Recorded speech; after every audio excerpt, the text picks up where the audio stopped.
Ainsi, tôt après son onction, nous voyons David attaqué dans sa personne et menacé dans sa vie. Tout cela simplement à cause de l'onction.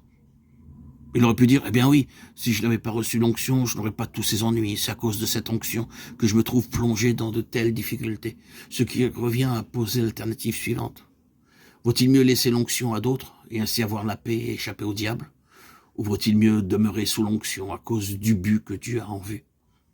David se débattit souvent dans les affres de ce dilemme, lorsque par 2 fois il descendit chez Achish, au roi de Gath. Ce fut parce qu'il se trouvait aux prises avec cette cruelle alternative.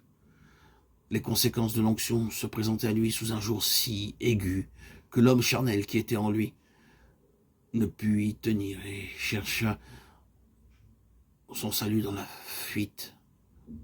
Sa foi chancela et s'en fut chercher un chemin plus facile, un abri contre les conséquences de l'onction. Peut-être nous arrivera-t-il plus d'une fois de nous trouver dans une semblable situation. Si seulement Dieu ne m'avait pas mis sur cette affaire, s'il ne m'avait pas mis cette affaire sur les bras, serons-nous tentés de nous écrier comme ce serait beaucoup plus facile? Ouais. Oui, c'est vrai, mais à quel prix? Au prix du témoignage de Jésus et du plan éternel de Dieu. Qu'allons-nous choisir? Notre bien-être ou la gloire de Dieu?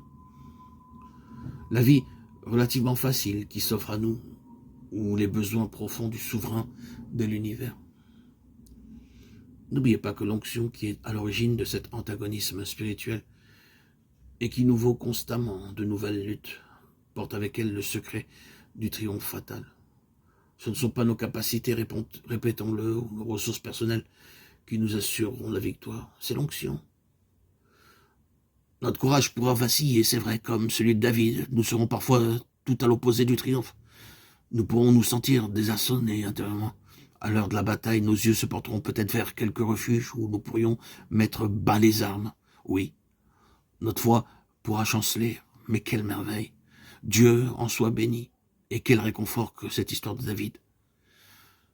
Malgré la faiblesse, malgré les défaillances, malgré le péché, un homme revêtu de l'onction doit, comme David, finir par triompher, à cause de ce qu'il est en lui-même.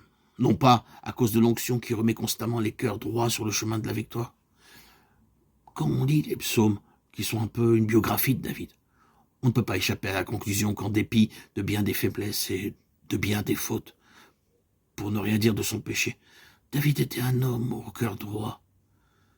S'il a pu se laisser aller au péché, il n'y a pas un homme que le sentiment de son péché jette dans de plus profondes angoisses. Aussi l'onction finit-elle par avoir raison de tous les obstacles.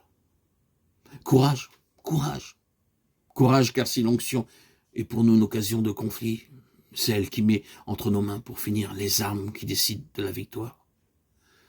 Dieu peut, à cause de l'onction qui repose sur nous, désirer nous avoir au cœur de la mêlée.